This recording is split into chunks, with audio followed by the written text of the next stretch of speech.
Welcome to Criminal Gines, a comedic true crime watch-along podcast where we watch Criminal Minds, yes, all 15 seasons, and discuss the true crime that can be linked, however indirectly, to the episode.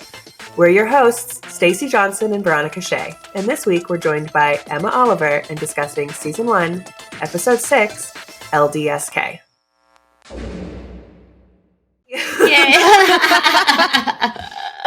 After the most excruciating hour of tech, Emma, we are so happy to have you. I'm happy to be here. You took my Criminal Minds virginity, so I'm thrilled to... We did? You did. I have never seen it. Well, you started on a really strong beginning season. I started with, they did not name most of the characters in the episode until like later. So I was just like who are all these right, people? so this is the angry white guy. This is the nerdy white guy. It was good. No, it wasn't. It was like fun, but it's not one of their strongest episodes because Hotch is like really weird in it. Mm-hmm. Yes. But yeah, okay, so we're going to do a quick recap of the episode. This is the one where there is a sniper, and we learn that they don't really use the word sniper. We learn that Hotch is a big gun guy. He carries two guns, one on his ankle, one on his hip. Just like a man. It is a plot point, and it comes back later, actually, in the season that he wears one on his ankle. We also find out that profilers aren't required to carry a gun. And that's because a lot of the time they're actually not in the field. They're just in the office and they do a lot of teaching. So instead of the term sniper, they use the term LDSK, a long distance serial killer. This killer in particular was just taking abdomen shots. He wasn't really going for the kill, even though he was very skilled and had to be because he used a modified weapon and shot from a very long distance, which made them think he was ex-military. We learn about like shift changes in police, thinking that he was definitely probably a policeman. He ends up working in the hospital, and it was really more of like a hero homicide thing where he could potentially save these victims. But he was a very angry dude, and ultimately it ends with Reed, who's been stressed about not qualifying for his gun training, getting the ankle gun off of Hotch and shooting the guy between the eyes. So yay, Reed, living his best geek life. But that's pretty much it. And so the LDSK are very obviously off of the DC or the Beltway snipers, even to how they modified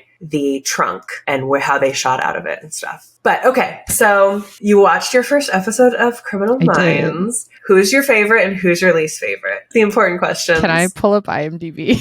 Absolutely. Or you can be like the nerdy white guy or the weird tech girl. Just say like exactly. The weird tech girl is my favorite. I feel like the women weren't super prominent in this episode, at least. That is very accurate. I wanted one of them to be my favorite, but they like had maybe a combined like 5 lines between them. Because like in the full intro, it's like, women in tech. And then they just like were not relevant during the whole episode. It's funny you bring that up because that's really this episode, because going forward it's like Garcia, the weird tech girl, solves everything, and JJ is like always there, and then Elle gets replaced because she's awful with Prentice, who's like such a badass and always in the field. And like this one is though very male dominant. It was all about, what'd you say his name was? Reeve. It's all about him. Yeah, it's his story. We're just living in it. Yeah, we're just living in it. Reed's world. Reed's world. I say very important things. Oh my god. That's why there's 2 co-hosts. I liked him. He was okay. So my big crime show that I watched was Bones. I fucking love Bones, to the point where I like wanted to go into forensic anthropology, and that's why I've taken so many forensics classes and like straight stuff. Up. That's why my sister, she's like a chemist major, but that's why she went into science in college, was because we watched so much Bones. Yeah. So I just compared Reed to like the Bones cast. So like I was like, oh, there's like a sentimental part where it's like the brains don't need the brawn, but like in this situation, you absolutely do need a gun. like they kept saying in this episode, they were like, you don't need the guy from The Princess Bride was like, Gideon. Yeah. They're like, you don't need a gun to kill people. Or like, he's like, a gun isn't the only way you can kill people. And then like by the end of the episode, they were like, so I needed a gun to kill somebody. At the end, when Reed's like, I understand what he means when you don't need a gun to kill people, and Hotch's like, yeah. And then Reed goes, but it helps. And Hotch goes, yeah, it helps. That was so funny. Or Gideon, I think he was talking to Gideon about it. Yeah, it helps. It like set up like it was supposed to be this like beautiful metaphor about like like your mind is the most necessary weapon, and then he just like shoots him in the head after. Can I curse on this? I assume I can. After getting the shit kicked out of him by his coworker, like unnecessarily. Yeah. And he's like, I don't know. I used a gun. But I think I watched this out of order for like the case, because I watched the episode first, and then I watched like all of the crime and all the Wikipedia articles that you sent me, and I was like, this is horrifying. You're like, wait a second. Yeah, okay, I was like, before we get into the case though, what were your thoughts on Shemar Moore? He wasn't heavily featured in this episode. No, is he? What is his like character trope in this episode or in this token series? Black guy? That's token hot dude. Yeah, he's very obviously the hot guy. He goes out in the field a lot. We learned that he has a background in bombs. Okay. So he comes from Chicago PD, the place, not the show. And he was SWAT. I know. He was SWAT while he was there. And then he went to the FBI. And I think he did ATF, which is where he learned his bomb training, and then came to the BAU. So he's actually more than just the hot black dude, although that is really what that was into, his like, role. Yeah, he's also very charming, very funny, but he's very smart and good at his job. And like, really, I just thought, again, this is the only episode of Criminal Minds I've ever seen. He was such a dick in this episode. Yes, like literally, he's just like the worst. No, like you're like, which one's your least favorite character? And I'm like, I don't want to say the black man. Like, I don't want to say the diversity quota for this show, but he just like throws a whistle at this guy after he like fails to handle a firearm, and then at the end of the episode, he gets the whistle back, and that's his whole plot. Yeah, during the whole episode, it's unfortunate because he's so beautiful. Oh. Mm-hmm. He's so beautiful. In the beginning, he's like this real misogynistic guy, and he makes a very quick change. Like after season 1, everything starts figuring itself out, and he's wonderful. And there's a whole episode on his background, and you find out that he was abused as a child, and all this, of course, because they have to give them all these horrible backgrounds. But and he's like the one brother of 4 sisters, and he had a hero cop dad who died when he was young, and like the whole thing. But he had every background. Yes, he had all of the backgrounds. He had all of them at once. And he's like just one of the most he and the weird tech girl have like the most beautiful friendship, and they're just they so love each other, and it's just like really cute. So he's actually one of the like best. It's like him and Reed are the best men, and then Garcia is the best female. Yeah, he just, like you said, he just threw a rape whistle at this guy and then did nothing for the rest of the episode. And I was just like, oh. You're like, why are you here? Especially because you have this segment that's like ranking how hot he is. And I was like, I mean, he's beautiful, like, but like every personality trait that he has shown during this, I was like, I don't like him. Sucked. Yeah, I liked Garcia because every time she was shown, she was just alone in a room with monitors. And I was like, speaks to me. Imagine being on like a show with the ensemble cast and you're like the one alone.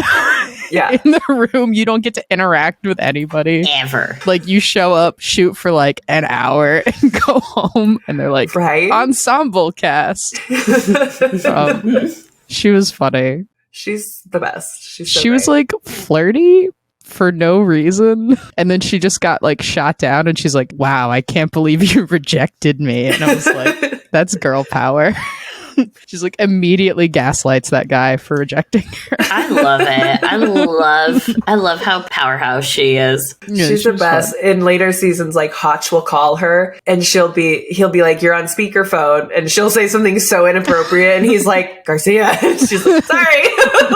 He's like, in a room full of cops and people are like looking. They're like, "That's just Garcia. She sexually abuses all of us." She's right? Unapologetically herself. She's just harassment. Yeah, it was just like very like, what do you like? He calls her or something, and she's like, "Well, what are you doing for lunch today, handsome?" And he's like, we're working on a murder case." She's like, he's like, "I'm up to my knees in victims. What are you doing?" He's like, "There have been 9 people who've been died during this case," and she's like, "Oh well." I don't know. You want a sandwich? Honestly, let's talk about Shemar's beauty. Okay, I sent y'all that photo. Can I talk about how you talk about whatever you want, boo? They like were saying it was one guy like for the first 30 minutes of the episode? Yeah. Right? They were like, it's probably the surgeon. Because, you know, he has like, he's like the creepy look. The hero complex. Yeah. And then they're like, no, it's a different guy. And it's just like the next person on screen is the one who like ends up being the bad guy. Well, first it was the cop, the angry cop. Sort of, yeah. And then it was the surgeon. And I like how the surgeon was like, it was like, why would I kill? It wasn't that I wouldn't kill. It was, why would I shoot multiple people when I can only operate on one? What kind of sense does that make? Yeah. That was his logic. And I was like, yeah, that's true. Yeah, but why wouldn't you be like, I would never shoot someone. I make a living saving people. He was like, why would I do more than one? He had this line that was like, if you're on the operating table and I'm holding your heart, would you rather have me hold it or God? And I was like, I was so upset at that. I was like, I was like, not the best line. I was like, so he didn't do it this time, but we should like be aware of him. Let's keep an eye out though. For any medical malpractice in this hospital, we just should be aware of this guy. Yeah. Yeah. And he's like this like Shaggy from Scooby-Doo looking ass guy. I was like, I don't want you actually putting your hands inside me. You look like you need a shower and a shave, you know? And then the next guy is just like, I loved, he like took his coat off or something and he had like a Rangers tattoo. And it was like, oh my God, it was this guy that we haven't seen the whole episode.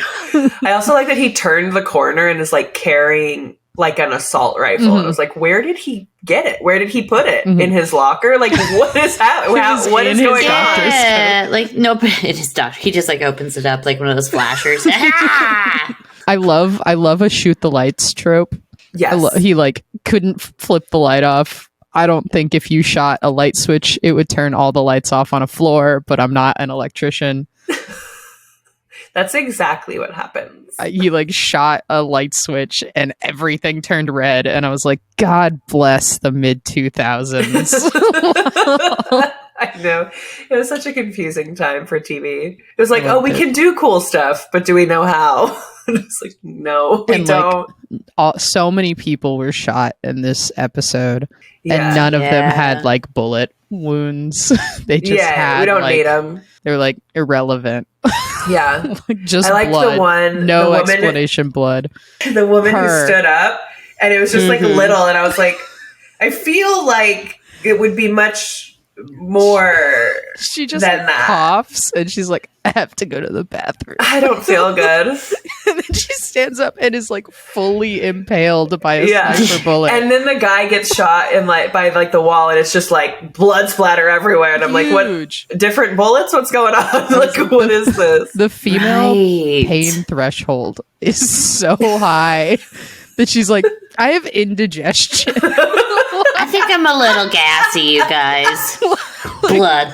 Yeah, because the way they were phrasing it is like, oh, she has a tummy ache right now. Yeah, she stands up, good. Full just shot, blood. Like, did I start my period? What is this? Honestly, oh my God. And then like a child screams, and I was just like, that girl was giving it her all. Yeah, she was like, "This is my big break." I hope she's doing well. I bet she's a nurse now because of this episode. What if she has like a tragic story and now she's like a washed up child actor who's into drugs and after Criminal Minds? Never. Yeah, what if it changed her in a negative?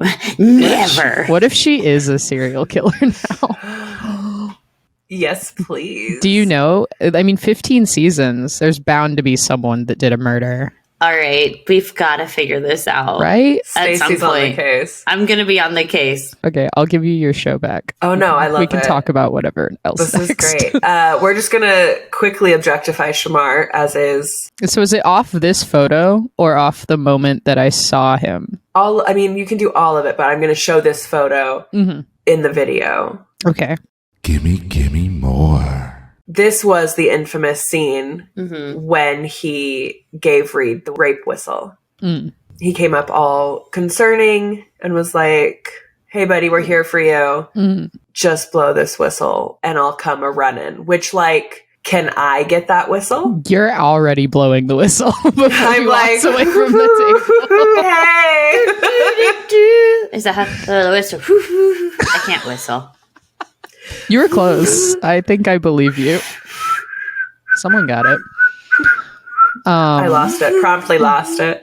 But for me, in this photo, we're starting to see him relax, right? So he gets, they start relaxing his character so that he gets to wear tight t-shirts, give the people what they want. That's what relaxing is putting him in tighter clothes. Tighter clothes, but no, like, suits. No suits. He's like, He used to be a suit man. Yeah, he used to be suit. So we see him in the blazer, but now open button up and a blue. And I just like that it's not purple. I would like him to get away from purple. So for me, although he does have that little bit problematic behavior, and because of the behavior, I'm going to give it 3 helpings. I'm going to do 3 helpings of Shemar. This may be controversial. Oh, God. Here we go. But I'm going to give it 1 helping. Gasp. I can't believe you would do that. I know. I just wasn't into it this episode. Yeah, like Just I wasn't into said, he was just like not He was pleasant. too aggro. Yeah. Aggro, and it turned me off. Yes, Big please. toxic masculinity. Oh, it's my kink. Hey, babe. Hi, listeners. I'm queer. I usually prefer women, so this is a fun segment for me. I was watching this episode and like kind of not super interested in it because like it starts with like them at a gun range and like I'm just like I don't know what's happening. I don't know any of these characters. But then this man walks on screen and I was like, "Oh, now I'm interested. Like now I'll watch." Beautiful. And like so much prettier than the rest of the men on this show. Like Yes. in like different games they're playing. But again, I'm a personality person and also queer. So I'm gonna meet you in the middle. What did you say? 2? I'm gonna do 2 helpings. Like it was good. Okay. But also what? Like why would you do that to someone? like especially a coworker. Like it's like yeah, he got bullied for like being very inexperienced with women too. Reed. He gets bullied a little bit by Shemar. So he's like in the ambulance, Reed, at the end of the episode, and like I don't know who's the guy that like kicked him. Hotch. So he like has kicked the shit out of this guy. Sounds so problematic as an episode. It's right. He like kicks him to try to like get his ankle gun into Reed's hands so he can shoot the guy. Okay, sure. That would not have communicated to me as my coworker is kicking me in the stomach, but I disagree. And Reed says like, I went to a college prep school in Las Vegas. No, I went to a public high school in Vegas when I was 13 years old. I graduated public high school in Vegas when I was 13 years old. He was like, you kick like a sissy or something like that. You kick like a girl. Yeah, and I was like, I don't know what's happening. Yeah, Reed has a lot of trauma. Poor baby Reed. Yeah, he's like actively bleeding and he's like, you kick like a child. And I'm just like, I hope he wasn't kicking you as hard as he can. Anyway, the hot guy's 2 out of 10. 5? No, 2 out of 5. 2 out of 5. 2 out of 5. God, he's still beautiful, that man. What about the toxic masculinity does it for you? I feel like I'm interviewing a straight now. Because I was like, oh, that's not fun. And you're like, give me that whistle, baby. I'm like, yeah, babe. do. Help, I'm drowning. I feel like Derek Morgan could just like fireman lift you, throw you onto the bed, and then just like have his way with you. And you're like, yeah. And I'm very lazy. So if someone else can do the manipulation, that's like perfect. Like I don't have to do anything. And then we can call that kink. You know what I mean? That works for me. And it's like, just lay there. It's You'll like the do whistle. Everything. The whistle's jewelry, right? So that's like a present. Jewelry. And gave a necklace. Comes when called. It's like Superman. Maybe we should get another dog. Dogs. Yeah. Mine doesn't come when called. Bartok just stares at me and is like, what do you want? I'm like, that feels right. That feels right. So Shemar, 1, 2, 3. Well, you win some, you lose some. Okay, so yeah, this one is obviously the DC snipers. Hit us with it, Emma. I don't know that I am the best to fully elaborate, as I don't think I wrote any names or dates down. That's okay. Hit me with it. Muhammad is the older one, and Malvo is the younger one. I feel like you gave me a really morally questionable case. You gave me like a big philosophical conundrum with this one, because the DC snipers case is a multi-state, like Criminal Minds said, long-distance serial killing. Seemingly at random, civilians were shot in, I think, like Alabama, Maryland, and Virginia. That is correct. DC and Washington was their break, but I don't believe there was a murder there. But that was their break, was Tacoma, Washington. And it is a 41-year-old man and a 17-year-old boy. They said that it was kind of like a revenge-fueled killing spree, but like also not really. It's just kind of anger more than anything. Anger at America and his ex-wife? His ex-wife, yeah. Right. Again, woman's fault. Yeah, and so it was just really sad. I don't know. I was like... Yeah. What's so funny is that, like, if you look it up, it says like 10 people were killed, but in actuality, it's closer to 20 people with 17 critically wounded.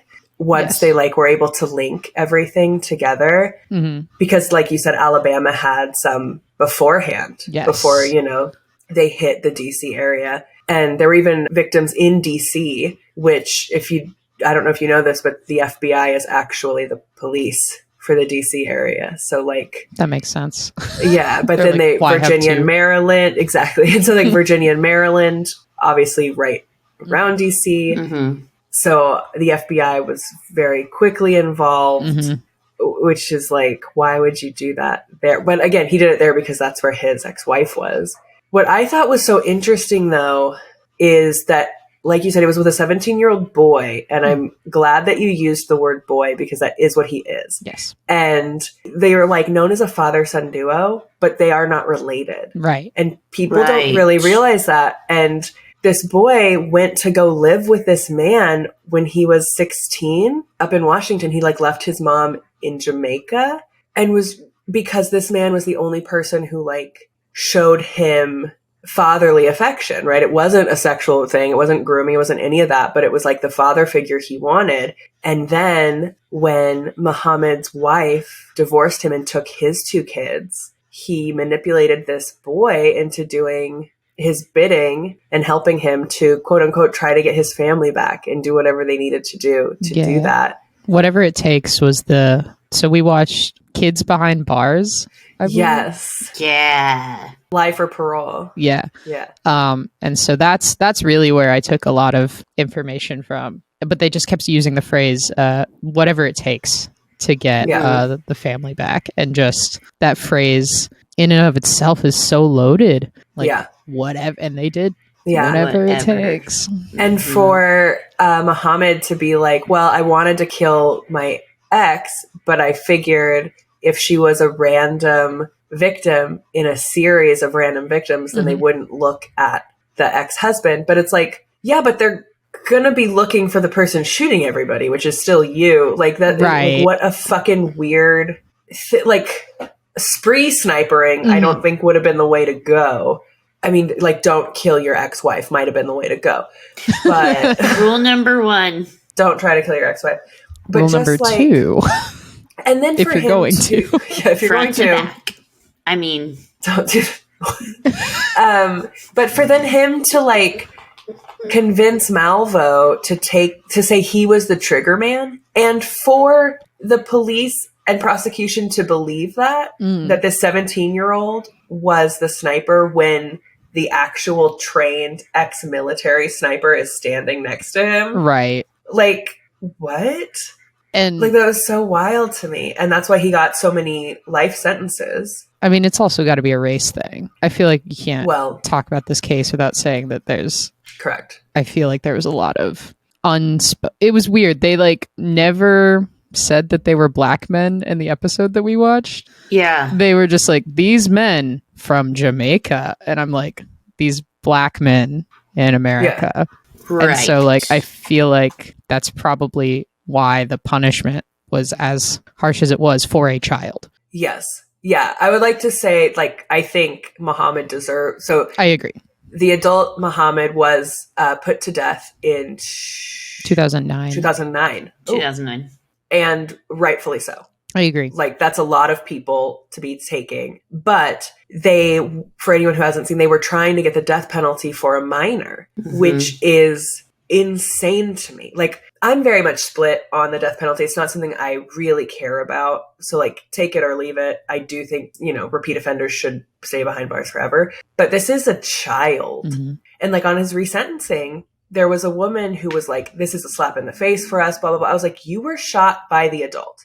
And you want the blood of a child. Well, he's now 35, but a 17-year-old, you wanted him put to death for something that he was clearly manipulated and harassed into by the person he trusted. Like, that to me is wild. Only in America. If we're talking about the same woman from the behind bars, she said, my 17-year-old would know the difference between right and wrong. And I'm like, oh, your 17-year-old who wasn't like neglected by the system.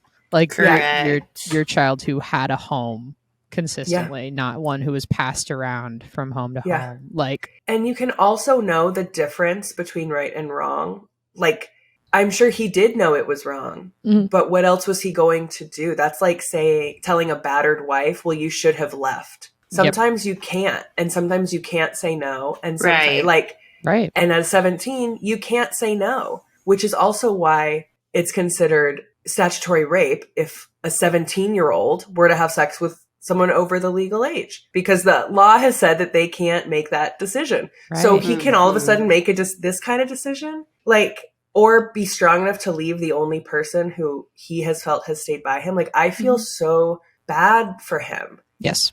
And it's obviously the victims, like, the whole thing is so fucked up, which is why I'm so happy that Muhammad got swift justice. Yeah, the whole thing is horrifying. Like, ultimately, I am glad to have I was too young to know that this was happening. Right. And the whole thing is horrifying, but to harbor that much anger years later for a child, that I think at some point you might have to look inward, which I hate saying, but like, child, because she was like, he had a gun on him, so he should die. Yeah. I don't know. Right. Yeah. Well, and then the guy who was actually shot by the child, I thought what he said was so wonderful, that really he got a second chance at life because he had a dress rehearsal for death and he wasn't scared, and that he really supported the resentencing of Malvo in hoping that he could be rehabilitated. And if our plan is to rehabilitate, shouldn't that start with the children behind bars to rehabilitate them? They're the ones who have a real chance. And especially someone who then got his GED and got college degrees and has worked through that, it's like he really has put in the effort, and that's what we want to see and in a way reward with our rehabilitation programming. And he did that all thinking there was no hope to ever get out. Right. Like, he had no reason to do that, to better himself, if you were just going to be stuck behind bars like an animal. And I think that really shows a very strong character. I think this is, on this comedy podcast, we talk about the morals of the prison system, but we talk about that a lot. Stacey works within the prison system. Oh my God, you should talk instead of me. No. I'm just kidding. She'll tell you when you're wrong. I'm good. Yeah, please correct me. Good God. I will. I'm speaking mostly opinion based and then like 2 episodes of TV. That's all it is. Yeah. I mean, I talk all opinion based, and then half the time I'm like, wait, no, I don't. Never mind. I don't agree with that. That's why I took notes. I just think a lot of people who are in prison did bad things, but Good job, Emma. the way that we take away the humanity of people behind bars is mind blowing to me. Because one of the things that they talked about in that episode was he got, what was the child? Lee Boyd. Malvo. Boyd Malvo. He got married in 2020, something along that. And they were like, he doesn't deserve that. Like, he doesn't deserve the opportunity to what? Like, to be a full person. Like, to be when he was yeah. like, my dream is to have children one day. And the woman was like, he doesn't deserve children. He killed people with children. I don't. Yeah, it's like, yes, I hear her. Like, oh my God, what he did was horrible. But I mean, I was a kid once. I think you two might have been as well. Yes. No, I popped out like this. Full grown woman working for in the prison. What's up?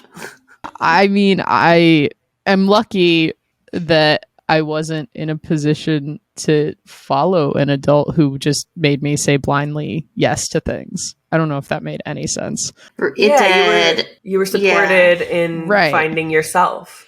Sure, but I wasn't taken, or I wasn't involved in a multi-state homicide spree. More so, like. But was that not normal for people? That was my high school field trip. In this country, maybe. I mean, I'm from the South. I mean, I could have done anything. Like, I wanted someone to like respect me and to care for me as a kid, and so it's like I would never murder someone. Knock on wood. But I can see why, when the only person who's ever really cared for you consistently asks you to do something you want to when you're 17, and he met him when he was like 14, so it's like even younger, and so it's like grooming's not the right word, but I would use that word. Yeah, like it's not a sexual grooming, but it is like a manipulation grooming. Yeah, it's a potentially. We don't really know much prior to the murders, right? Yeah. I don't know that if that is what. Like, I'm sure that wasn't the end Muhammad, I don't think Muhammad meeting him when he was 14 years old was like, I'm going to groom him to one day kill people, right? So it's not that type of thing, but I do think it was a manipulation of... There's a reason he chose a 17-year-old and not like one of his 35-year-old friends, right? Yeah, yeah, for sure. What were you going to say, Stace? I don't remember. It left me. Listen, I got to say it when it comes out or else it's gone. I'll learn. Should I be invited Just shut back? the fuck I'll learn. up, Emma, Maybe I'll do like a visual cue or something. No, I think it's along the lines of like a descent into madness, and obviously he wasn't always. I don't know if we weren't there, but like he wasn't always intentionally looking to do this in how many years, but. Occurrences, things, it's how we handle trauma as it comes along, and so forth and so forth. And it leads up to the penultimate moment of X, Y, and Z. And so... Yeah. Totally. And like they always say, like it never starts at, we're going to shoot all these people, right? It doesn't start at mass extinction of Jews. It's progressive until it's like, oh, this is too much. Like I was just watching this thing and a guy I was watching a documentary about the nail bomber in England in the 90s. And I was watching a thing with a guy. With a guy. You guys did you see it? I was like, okay. About the nail bomber in England in the 90s. And it was a far right group. And this very liberal white guy was like, how do I help? And this newspaper was like, go undercover into the National Party. So he did. And they had him on and like he still had his face covered and everything because the people he knows thinks he's a Nazi. And he said that being there, as liberal as he was, you start believing the things because that's all you see and that's all that's reinforced. And he started thinking maybe he was naive for not seeing this or for believing this or, and that it becomes very difficult. And so Malvo was on the road living only with Muhammad, socializing only with Muhammad, of a 17-year-old little mush brain. Like, right. And there's, you know? gosh, you know, who would freaking love this moment right now? Kristen. And let me tell you what, because I'm going to say there's positive reinforcers, right? So it's behavioral. You're acting this way. I'm going to give you a positive reinforcement. Oh, I want this to happen again. So I'm going to believe continued blah, blah, blah, blah, blah. And you build upon that. So, yeah, I think this, at least with Lee Boyd, the child, I just feel I want to keep saying that because he was a kid. He was a child. Mm-hmm. You are a product of your surroundings. And I think that this case in particular, at least from what I know about it, is just a failure of the mental health system in America. I think without access to with Muhammad, access to therapy, because he was I think he was a sniper in the army or something like that. And so it's like, there's no care for veterans post service. And if there had been someone for Lee Boyd, it's just like, if there were services set up to take care of the people that are getting left behind, we wouldn't have cases like this. Correct. And even the 9th victim, I don't know what number it was. There were so many victims, but he didn't die. His name was John Gate. And Malvo sent him a letter of apology before they were apprehended. You know what I mean? It's like, you can't tell me that this is a kid who wants to be doing this or who is angry at the world. Right, who didn't feel any sort of empathy or something, who knew that he had to do this or, for whatever reasons. I'm going to ask a maybe controversial question. I'm so excited. And I say this with as much love and whatnot out in the world because I do have family in Baton Rouge. So he's a native of Baton Rouge, Louisiana, right? Which one? John Allen Muhammad. Okay. Yeah, so he's a native of Baton Rouge, Louisiana. What's our education system like in Baton Rouge? I believe Louisiana really is the good. 47th worst state for education, something like that. Right, It's pretty low. Yeah.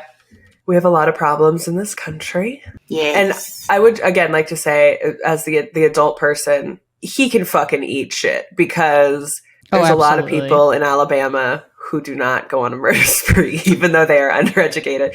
Correct. Well, correct. And I'm thinking I don't know how I'm saying this. So he is a person of color.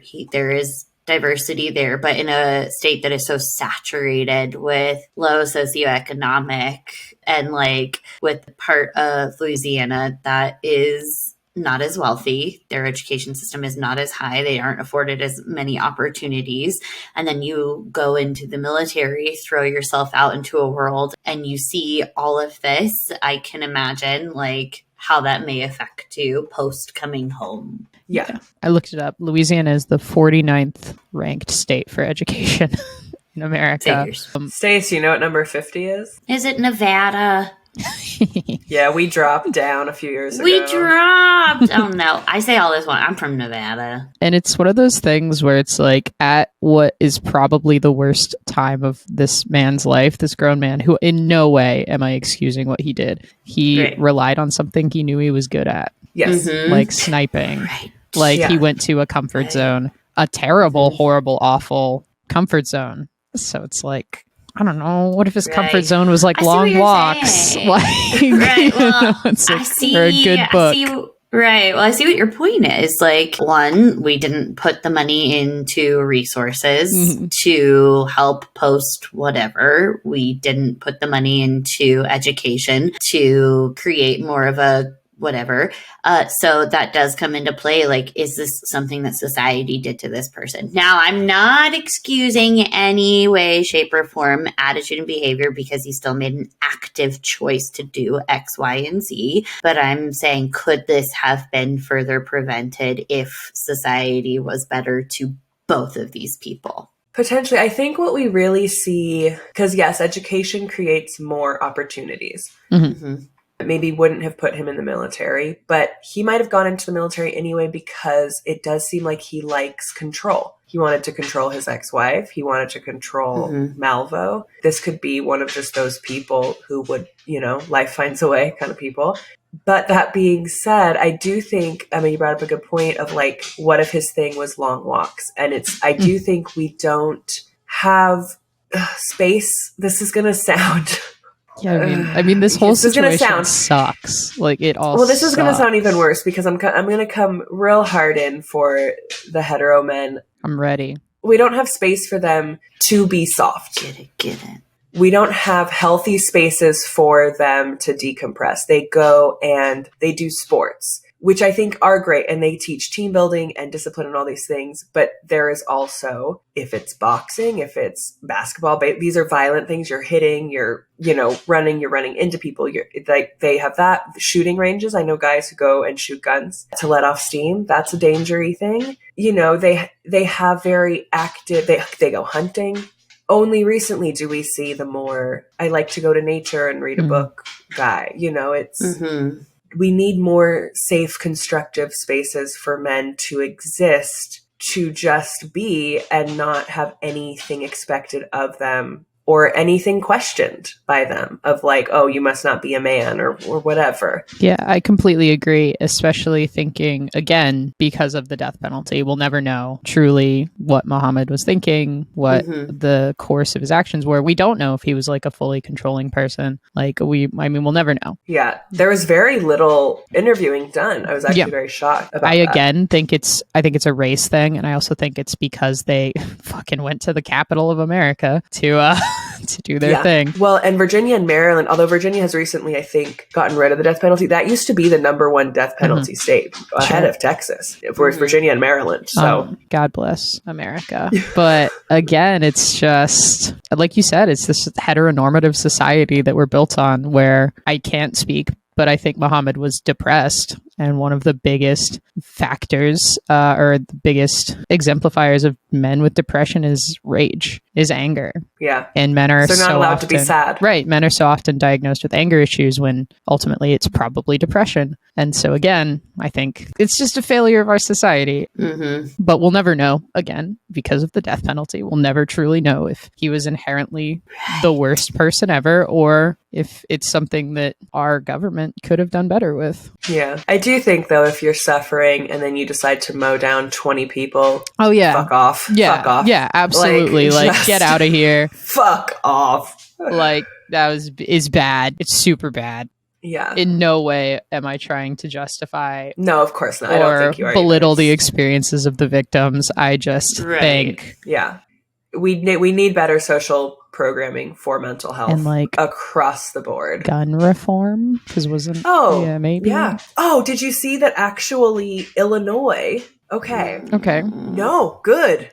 Illinois usually. What did we do? Illinois usually has some better news nowadays. Illinois is bringing legislation for an assault rifle ban. So much like California did. And someone brought it to the Supreme Court of the United States. And the Supreme Court said, do what you want. The Supreme fucking Court held up, Illinois can do what it wants. So that's a step forward, I think, especially coming out of this fucking court. Yes.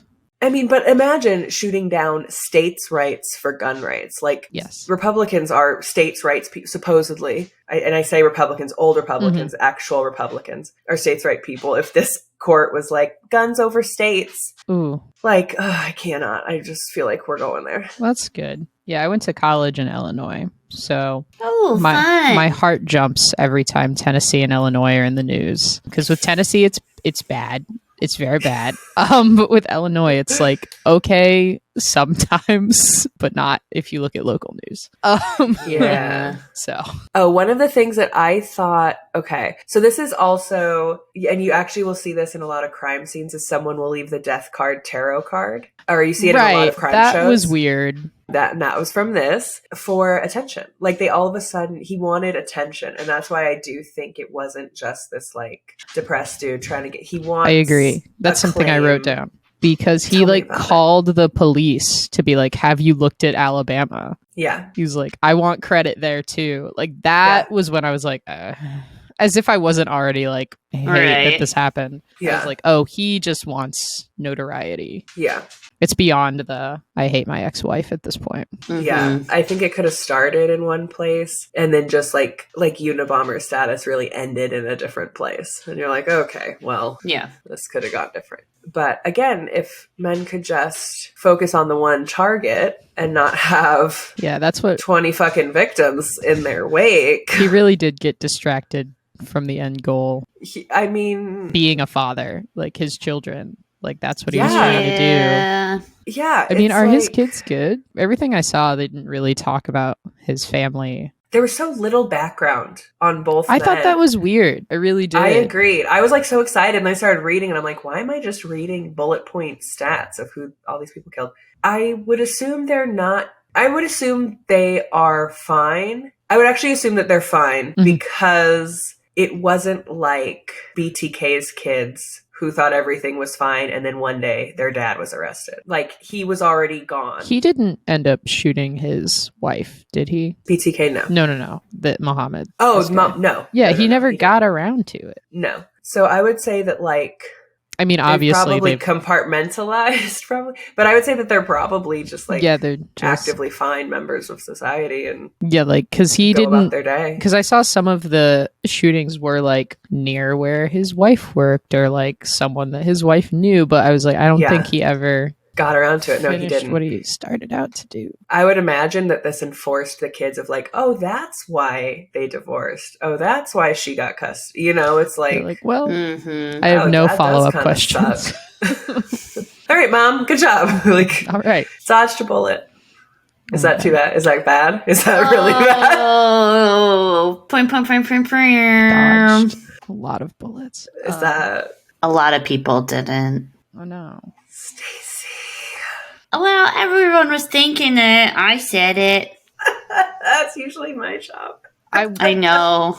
I'm in a mood. So this is kind of, again, this is your podcast, so you can take the reins away from me. Oh, we literally, this is why we think it's more fun to let the guest go because it's really exciting to see what they focus in on Like in the case. you are both true crime girlies, right? So I kind of have a question for Yes. you. I'm more of an ex true crime girly. Okay. Come back to the fold. Big true crime phase, super into Okay. it. This is the first time I have ever deliberately connected the dots of, because you did it for me, of a real life case then fictionalized on television. Oh, Yeah. you'll see it everywhere now. Yeah. I know. Well, It's it. it's like I'm sure, you know, it's like I see references to like the big ones, the big Right. serial killers, but I watched the Criminal Minds episode first and then seeing what they pulled from this real life case really gave me the heebie-jeebies. Right? And how they Yeah. sensationalize things. And Yeah. like, it's really interesting. Because they spent a lot of time at that parking spot in both episodes. And so, like, seeing the man who had been shot from that parking spot, like, re-examining, like, where his life changed. And then also remembering, like, 40 minutes ago, these actors at a very well-chosen spot to recreate that. I was like, I don't know about this. I was like, this is not great. So I just Yeah. wanted to know, how do you feel about that, I guess? So I very much am of the fictionalize every true crime. I want to see it Hollywoodized. Mhm. And it's not to glorify the killer. It's not to, you know, like in Hunters, the Jewish community kind of came out against Hunters because there's a scene where the Nazis were making the Jewish prisoners be chess pieces. And that never happened. And the Jewish community was like, you don't need to make up atrocities to something so terrible. And I don't think that things should be made up in that way. But like in Dahmer, there's a scene where he's drinking like blood from blood bags. That did not happen. He started by trying tiny little vials, but that doesn't look as good on screen. So like, I'm okay with that. Some people are like that. They shouldn't do that. It just looks better on screen. I just think there is an audience that does not watch true crime, that will never watch documentaries. And this reaches them and they should be aware of what is out there. They should be, especially women should be aware, but men should know it's not just women. Right. Women should know it's not just white women. It's, you know, in Dahmer's cases, it was Black gay men. Like, there are killers who go around just killing straight men. Like, it's everyone, and they should know that it's out there and what to look for. And if that's by Hollywoodifying it, then that's what it is. And then also it'll look really pretty. Yeah. What about you, Stacey, before I...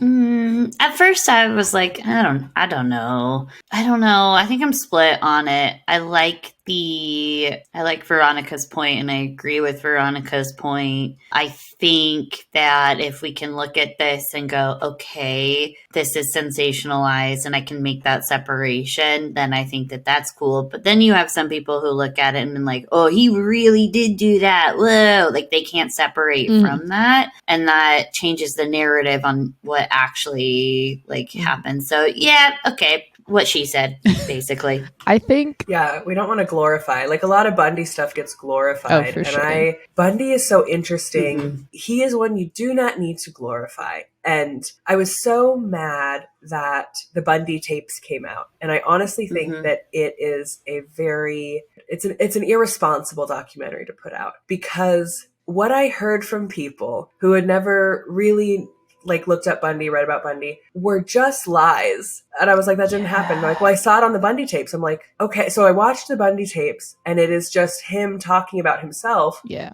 But no one is on the other side saying that actually didn't happen. And if they had Ann Rule, if they had, and now I forget his name from the BAU, who became friends with him before he died, Bill Hagmaier. But if they had any of the FBI guys who knew him and knew the kid, I would be so much more compelled for Bundy to say something and then it to cut to Ann Rule and be like, that's not what happened. Yes. Here's the truth. So you can see that he is an absolute psychopathic liar who will paint himself in whatever light he thinks is necessary to get sympathy. I was just like, why would you put this out there? What good is that? I don't want to just hear him talk unless he can say, Kemper could talk about himself intelligently, truthfully. I mean, horrifyingly. It's horrifying. Dahmer saying terrifying takes from these men. So Bundy, we didn't fucking need that shit. I think that I have two things. I think that when you make something, and again, I might have missed it with Criminal Minds. Again, this is my first Criminal Minds episode. I watched until Hulu told me to watch the next episode. I didn't finish the credits. When it is so parallel to something that happened, I feel like there's a responsibility of the creator to add sources. Interesting.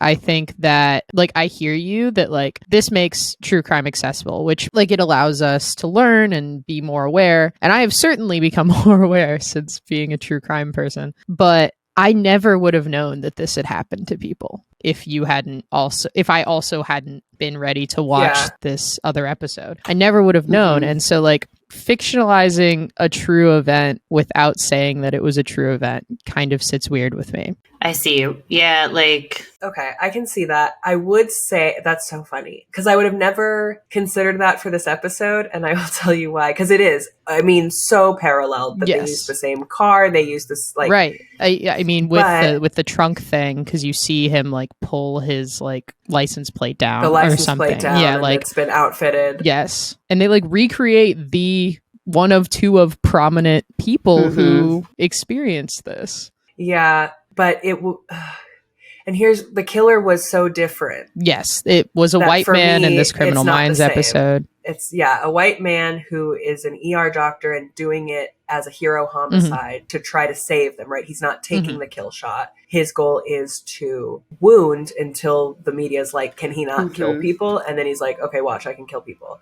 Yeah. He doesn't contact the media.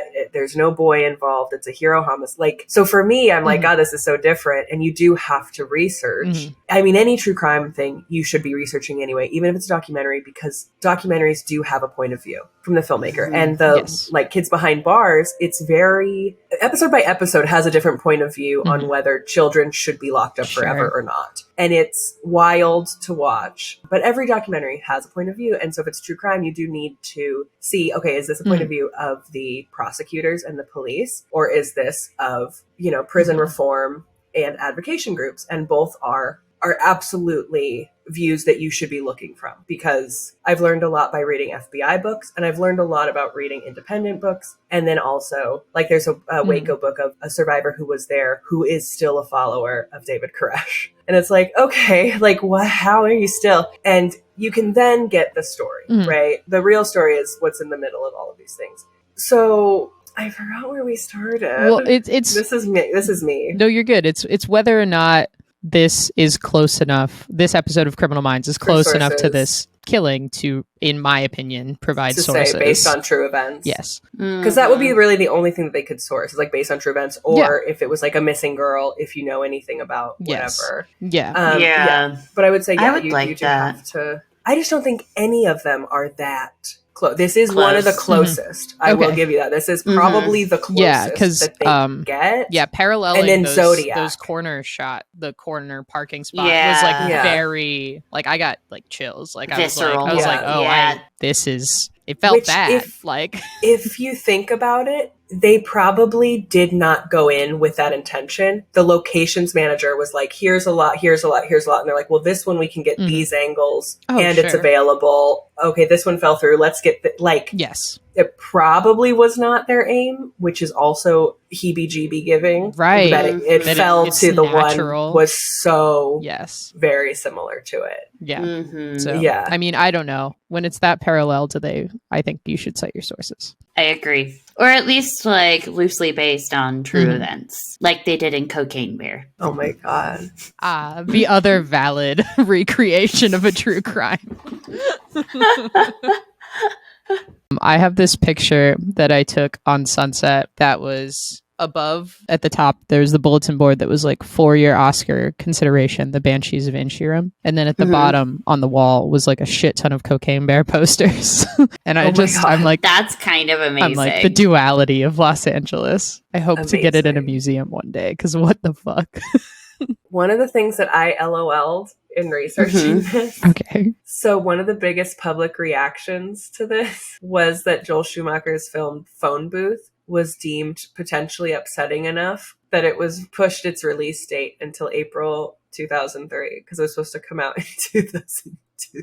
And I was like, what? Why did they push it? What was the reasoning? I didn't see Phone Booth. I actually didn't even Google what Phone Booth was. I was like, out of everything that I have learned about this case and Criminal Minds, I don't know anything about a phone booth. Okay, so Phone Booth is about this guy who's on the phone to find that with a killer on the line, and armed with a high-powered sniper's rifle, the anonymous caller soon proves his prowess and presents the man with a choice: convince the police of his story before they shoot him, or drop the phone and be shot. His only hope lies in self-abasement and facing up to the truths of his life. So it takes place in a phone booth, and he's going to get shot one way or the other. And it's a feature-length film? Yeah, starring Colin Firth. No, not sorry.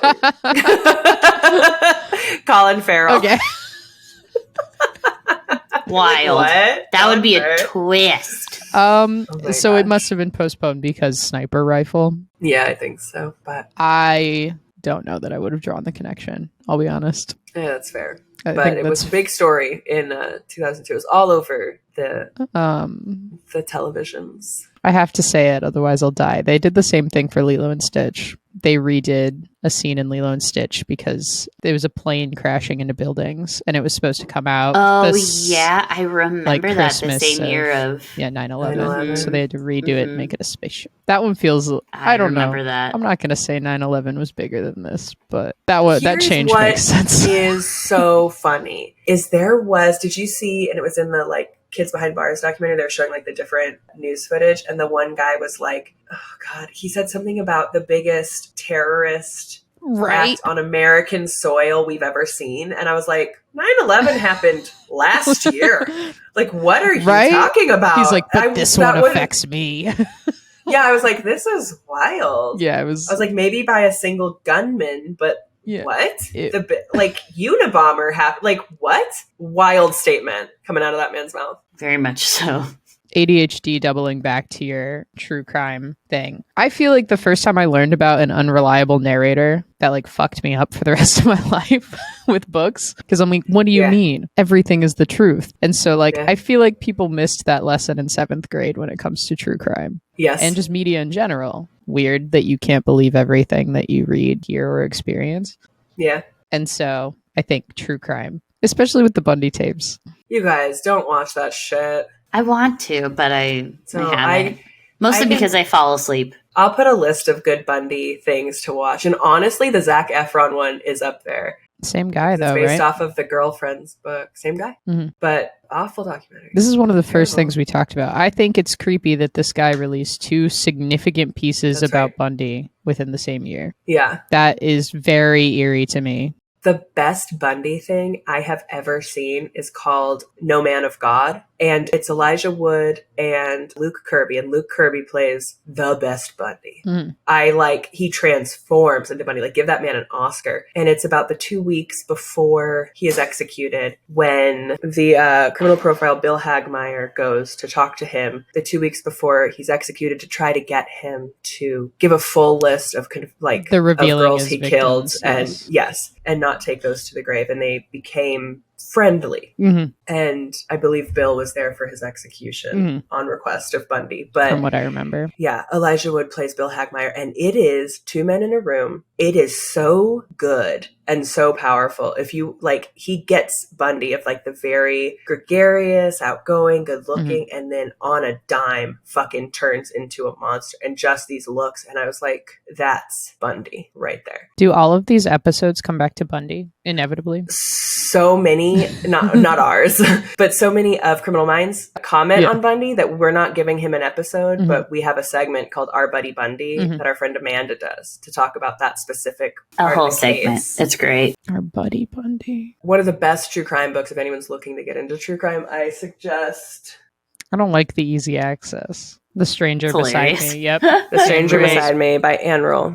Oh, yeah. She is the greatest true crime writer. She knew Bundy. She was friends with Bundy. It's a thick book. They're very thick books, and she writes victim forward, which you don't get a lot in books. It's very sensationalizing about the killing and that kind of stuff. But this reminds you that there are humans on the other end of it, which we don't like to look at with entertainment, right? There's a sense of entertainment with true crime and those kinds of things, which I get is gross and seedy, but it's good information to know. But she reminds you that there are women, children, men who are on the other ends of these killers. Big fan. But yeah, that's all you need to know about Bundy is in this fucking book. And that movie with the people that you just mentioned. Yeah, with the people, the guys and the people. The film. No Man of God. It's very good. It was produced by Elijah Wood, too. I feel like he's in several true crime things. Or am I just thinking of all of the white men with aggressive eyes together?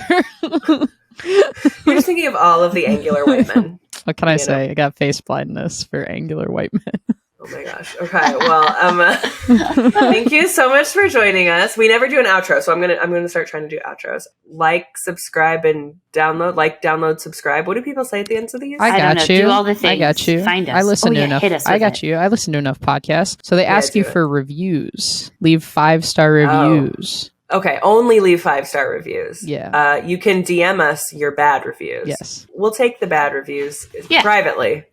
Exactly. Yeah. And follow us on all the things. And join us next week for episode 7. Boop, boop.